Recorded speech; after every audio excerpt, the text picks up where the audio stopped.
Welcome back to my channel. This is Akshata here, life with Akshata. मी आज जवळा बनवते. ओके, जवळा म्हणजे सुकट.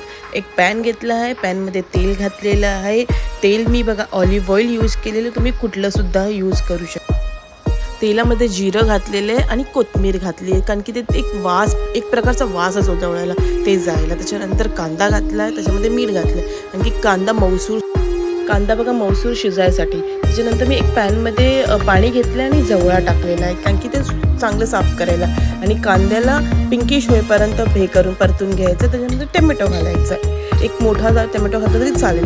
मग त्याच्यामध्ये मीठ मसाले आपले बेसिक, हळद, तिखट मसाले सगळे घातले आहेत. आणि बघा सगळं तिखट मसाला वगैरे घालून मी छानपैकी परतून घेतलेलं आहे. आणि त्याच्या परतून मी जरासं त्याला वाफेला हे केलेलं आहे. आणि त्याच्यामध्ये कोकमसुद्धा घातलेलं आहे. कोकम घातल्यानंतर मग मी जवळा घातला, जो घेऊन ठेवलेला आहे तो जवळा घालून त्याला छानपैकी एकजीव केलं आहे. सगळ्याला एकजीव करून